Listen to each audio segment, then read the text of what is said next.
Market place verse outer market place কোনটা আসলে better? আমরা যারা ফ্রিল্যান্সিং করতেছি বা যারা ফ্রিল্যান্সিং এ আসতে চাই, আমাদের উভয়েরই জানা দরকার যে মার্কেট প্লেস ভালো না আউটার মার্কেট প্লেস ভালো। আমরা বর্তমান সময় এবং ভবিষ্যতের কথা বিবেচনা করে মার্কেট প্লেস কেন্দ্রিক ফ্রিল্যান্সিং করব, না মার্কেট প্লেসকে ছেড়ে আউটার মার্কেট প্লেস কেন্দ্রিক ফ্রিল্যান্সিং করব। এই বিষয়টা আমি আপনাদের এই ভিডিওতে A to Z বর্ণনা করব এবং বিশ্লেষণ করে দেব। আপনারা নিজেরাই বুঝতে পারবেন যে আপনি ফ্রিল্যান্সিংটা কি মার্কেট প্লেসের উপর ডিপেন্ড করে করবেন, না মার্কেট প্লেসের পাশাপাশি আউট অফ মার্কেট প্লেসটাকে বেছে নেবেন। এই বিষয়টা A to Z ক্লিয়ার হয়ে যাবে। তো চলেন আমরা মার্কেট প্লেস এবং আউটার মার্কেট প্লেসের পার্থক্যগুলো বোঝার চেষ্টা করি। দেখেন, প্রথমে যে বিষয়টা হচ্ছে ডেফিনিশন। ডেফিনিশন হচ্ছে মার্কেট প্লেসের ডেফিনিশন হলো এমন প্ল্যাটফর্ম যেখানে আগে থেকে ক্লায়েন্ট ফ্রিল্যান্সার থাকে। মার্কেট প্লেসের মধ্যে ক্লায়েন্ট এবং ফ্রিল্যান্সার উভয়ই কিন্তু মার্কেট প্লেসের মধ্যে থাকে। আচ্ছা, আর আউটার মার্কেট প্লেসের বিষয়টা কি? নিজে ক্লায়েন্ট খুঁজে ডিরেক্ট কাজ নেওয়া বা ডিরেক্ট ক্লায়েন্টকে আউটরিচ করতে হয়। মানে আউটার মার্কেট প্লেসের ডেফিনেশন হচ্ছে আপনাকে আউটার মার্কেট প্লেসে ক্লায়েন্ট খুঁজে নিতে হবে। আচ্ছা, এক্সাম্পল যদি আমরা চিন্তা করি যে মার্কেট প্লেসের বেশ কিছু এক্সাম্পল আমরা যদি দেই, ফাইবার, আপওয়ার্ক, এসিও ক্লার্ক এবং কে ওয়ার্ক, আরো বেশ কয়েকটা মার্কেট প্লেস আছে। আউটার মার্কেট প্লেস হলো লিঙ্কডইন, ফেসবুক, ইমেল, ওয়েবসাইট এবং আদার্স আরো বেশ কিছু সোশ্যাল মিডিয়া সাইট বা ওয়েবসাইট যেখানে আমরা আউটার মার্কেট প্লেস থেকে ক্লায়েন্ট পাবো। এরপরে হচ্ছে ইনকাম পটেনশিয়াল। ইনকাম পটেনশিয়ালের দিক থেকে মার্কেট প্লেস হচ্ছে লো থেকে মিডিয়াম, আর আউট অফ মার্কেট প্লেস হচ্ছে মিডিয়াম থেকে হাই। তার মানে এখানে কিন্তু মার্কেট প্লেসের থেকে আউট অফ মার্কেট প্লেসেই এগিয়ে আছে।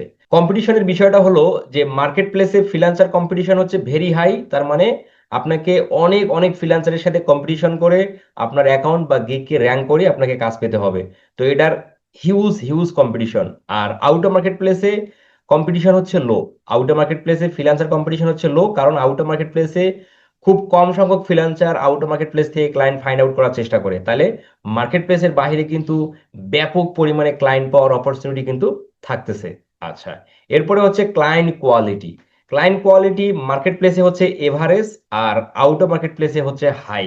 তার মানে আপনার কোয়ালিটিফুল ক্লায়েন্ট মার্কেট প্লেসের থেকে আউটার মার্কেট প্লেসে পাওয়ার সম্ভাবনা সব থেকে বেশি। এরপরে পেমেন্ট সিকিউরিটি।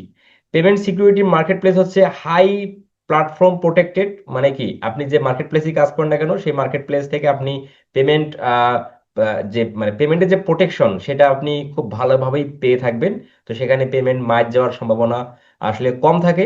বাট আবার অনেক ক্ষেত্রে আমরা এটাও লক্ষ্য করি যে আপনি যে কোনো ক্লায়েন্টের কাজ যদি আপনি কমপ্লিটলি সাকসেসফুলি কমপ্লিট করে যদি ডেলিভারিও করেন, মার্কেট প্লেস আপনাকে পেমেন্ট দিয়ে দিবে। বাট ওই পেমেন্টটা কিন্তু যদি আপনি খরচও করে ফেলেন, ক্লায়েন্ট কিন্তু 6 মাস 1 বছর পর ওই অর্ডারটা যদি ক্যান্সেল করে, তাহলে কিন্তু ওই মার্কেট প্লেস আপনার কাছ থেকে কিন্তু ওই পেমেন্টটা নিয়ে নেবে। তাহলে পেমেন্ট সিকিউরিটির বিষয়টা কি হলো মার্কেট প্লেসের মধ্যে, যে মার্কেট প্লেস থেকে আপনার পেমেন্ট উধাও হওয়ার কোনো সম্ভাবনা থাকবে না। বাট ক্লায়েন্ট যদি সেটাকে রিফান্ড নেয়, তাহলে কিন্তু আপনার রিফান্ড করতে আপনাকে বাধ্য থাকতে হবে। আর মার্কেট প্লেসের বাইরে যেটা হলো ডিপেন্ডস অন এগ্রিমেন্ট। আপনি ক্লায়েন্টের সাথে যেটা এগ্রিমেন্ট করবেন, যে কাজের যেটা চুক্তি করবেন, সেই অনুযায়ী আপনি ক্লায়েন্টের কাছ থেকে পেমেন্ট নিতে পারবেন। এই নিয়ে কোনো প্রকার অসুবিধা নেই। এরপর হলো কমিশন। মার্কেট প্লেসে আপনাকে প্রতিটা অর্ডারের জন্য আপনাকে 20% কমিশন মার্কেট প্লেসকে দিতে হবে। আর আউট অফ মার্কেট প্লেসে কিন্তু কোনো প্রকার কমিশন নেই। তাহলে মার্কেট প্লেসের থেকে আউট অফ মার্কেট প্লেসে কিন্তু কাজ করার সুবিধাটা এখানেও কিন্তু আমরা বেশি লক্ষ্য করতেছি। এরপরে হচ্ছে কন্ট্রোল। কন্ট্রোলের দিক থেকে লো প্ল্যাটফর্ম রুলস, মানে আপনার মার্কেট প্লেসে যে আপনার কন্ট্রোলিংটা সেটা কিন্তু লো। কারণ আপনাকে মার্কেট প্লেসের নিয়ম, যে টার্মস অফ সার্ভিস বা এগ্রিমেন্ট বা কন্ডিশন, সেগুলো কিন্তু মেনে আপনাকে কাজ করতে হবে। বাট আউট অফ মার্কেট প্লেসে কিন্তু আপনার কাছেই ফুল কন্ট্রোল থাকে।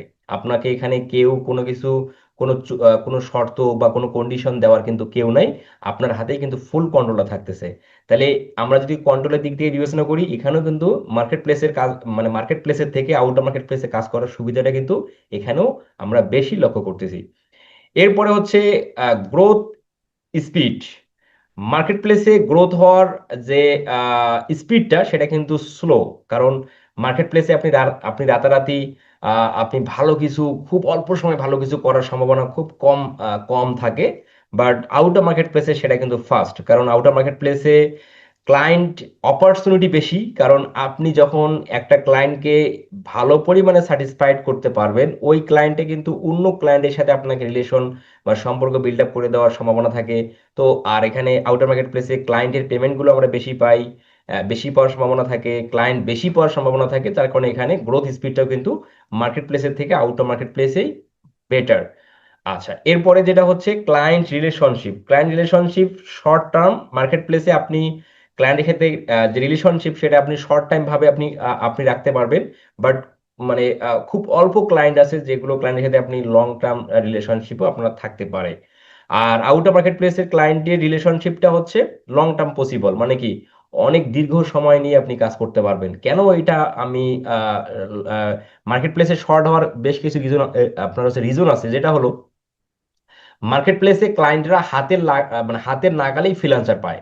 আপনি যদি ক্লায়েন্টের সাথে কোনো কিছু নিয়ে যদি আপনি মানে করেন যে দর কষাকষি হোক বা কাজের বিষয় হোক বা সময়ের বিষয় হোক, কোনো কিছু যদি আপনি ক্লায়েন্টের মন ক্ষুণ্ণ আপনি করেন, তাহলে কিন্তু ওই ক্লায়েন্ট আপনার কাছে কাজ না করে চলে যাবে। বাট আউটার মার্কেট প্লেসে যেটা হয়, ক্লায়েন্ট কিন্তু তাৎক্ষণিক আপনার এগেনিস্টে অন্য কোনো ফ্রিল্যান্সারকে কিন্তু সে পাচ্ছে না, তাই না? তো এই জন্য আউটার মার্কেট প্লেসের কিন্তু ক্লায়েন্টের সম্পর্কটা আমরা অনেক দীর্ঘ সময় নিয়ে করতে পারি। এক্ষেত্রেও কিন্তু আমরা ক্লায়েন্ট রিলেশনশিপের দিকের থেকেও কিন্তু আমরা মার্কেট প্লেসের থেকে আউটার মার্কেট প্লেসটাকেই এগিয়ে রাখবো। এরপরে হচ্ছে মেইন অ্যাডভান্টেজ।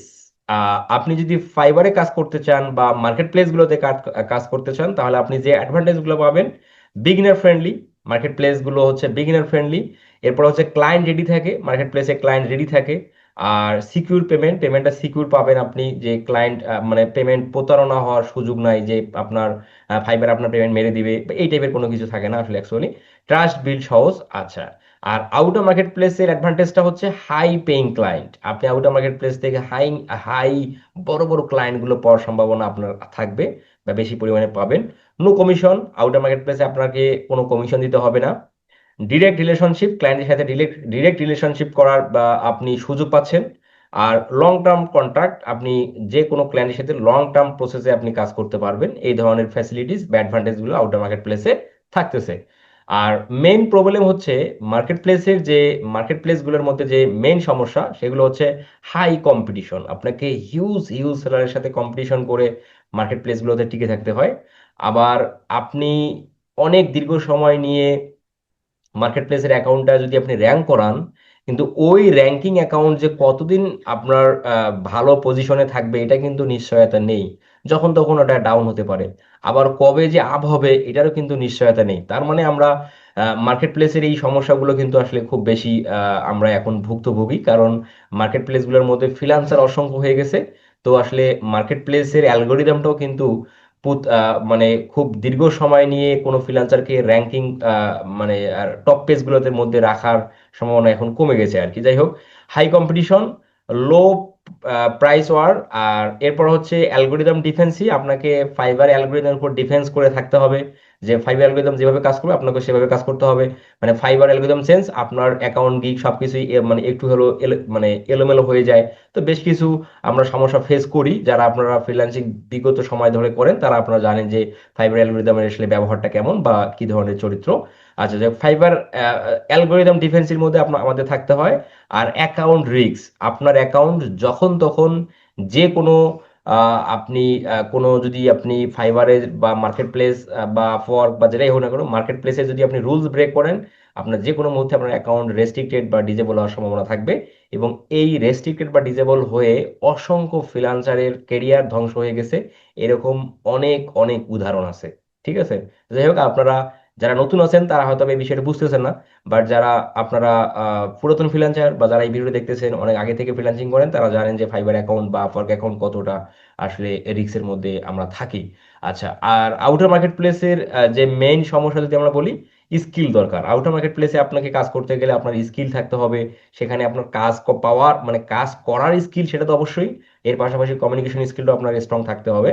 এরপরে রিজেকশন হ্যান্ডেল করতে হবে, মানে আউটার মার্কেট প্লেসের ক্লায়েন্ট পাওয়ার জন্য যে আপনি প্রপোজাল বা আপনি আউটরিচ করবেন, সেই আউটরিচগুলোর মধ্যে ক্লায়েন্ট রিজেকশন করবে, সেই রিজেকশনটা আপনাকে হ্যান্ডেল করতে হবে। মানে কেন রিজেকশন করবে, এই কারণে করবে কারণ আউটার মার্কেট প্লেসের ক্লায়েন্টের যে আমরা আউটরিচ করবো, ওই ক্লায়েন্টটা তো আমাকে আগে থেকে চেনে না, তার সঙ্গে তো আমার রিলেশন নাই। আমরা আমরা হুট করে তাকে আমরা কাজের অফার করি বা আমাদের সার্ভিস সেল করে অফার করি। তো এই এই কাজগুলোর জন্য ক্লায়েন্টরা আসলে অফারগুলো রিজেকশন করে। আহ, সেক্ষেত্রে আমাদের এই বিষয়গুলোকে আমাদের ম্যানেজ করার জন্য আমাদের প্রস্তুত থাকতে হবে। তাহলে আমরা আমরা যদি ডিরেক্ট ক্লায়েন্টকে আউটরিচ না করে যে ক্লায়েন্টগুলোকে আউটরিচ করব তাদেরকে যদি আমরা আগে থেকেই মানে পরিচর্যা করি, তাদের সাথে যদি তাদের পোস্টগুলো, তাদের ওয়েবসাইট, তাদের ইউটিউব চ্যানেল, মানে তার সঙ্গে ওই ধরনের ক্লায়েন্টগুলোর সঙ্গে আমরা এঙ্গেজমেন্ট যদি আমরা আগে থেকে হওয়ার চেষ্টা করি, তাহলে কিন্তু আমাদের সঙ্গে ক্লায়েন্টের একটা সম্পর্ক বিল্ড আপ হবে। এবং তারপর তার এগেনিস্টে কিন্তু আমরা কাজের অফার বা আমাদের সার্ভিস সেল করার অফার করতে পারবো। তাহলে কিন্তু ক্লায়েন্ট রিজেকশন হওয়ার সম্ভাবনা মানে কম হবে, বা আপনার রেজিস্ট্রেশন করবে না। তাহলে আমরা এই যে কম্পারিজন যে আছে market place outer market place, এই কম্পারিজনের মধ্যে আমরা যেটা দেখলাম যে মার্কেট প্লেসের থেকে কিন্তু আউটার মার্কেট প্লেসে কাজ পাওয়া, ইনকাম পসিবিলিটি, কন্ট্রোলিং এবং হচ্ছে ফিউচার, সবকিছুই কিন্তু হচ্ছে আউটার মার্কেট প্লেসে ভালো। কিন্তু তবুও আসলে আমরা মার্কেট প্লেসের দিকে কিন্তু ঝুঁকে যাই। তো যার কারণে এই মার্কেট প্লেস কেন্দ্রিক ঝুঁকে থাকার কারণে হতাশ ফ্রিল্যান্সারের সংখ্যা ডে বাই ডে বাড়তেছে। তো আমি আশা করব আপনারা এই যে কম্পারিজনের যে আহ, বিষয়গুলো আমি পয়েন্ট আকারে তুলে রাখছি, আপনারা এই বিষয়টা আপনারা প্রত্যেকেই নিবেন। আপনারা কিভাবে নিবেন সেটা আমি বলে দিই। এই ভিডিওটা আপনারা জাস্ট শেয়ার করে এই ভিডিওর কমেন্ট সেকশনে লিখবেন মার্কেট প্লেস ভাস আউটো মার্কেট প্লেস। তাহলে আপনি আপনার ইনবক্সে এই কম্পারিজনের যে শিটটা এটা আমি আপনাকে দিয়ে দেব। আপনি খুব ভালোভাবে আপনি শিটটা আরো মনোযোগ সহকারে যদি আপনি দেখেন, তাহলে আপনি বুঝতে পারবেন যে মার্কেট প্লেসের উপর ডিপেন্ড করে থাকবো, না মার্কেট প্লেসকে সাথে নিয়ে আউট অফ মার্কেট প্লেস কেন্দ্রিক ফ্রিল্যান্সিংটা করব। তাহলে আপনি আরো ইজিলি বুঝে যাবেন।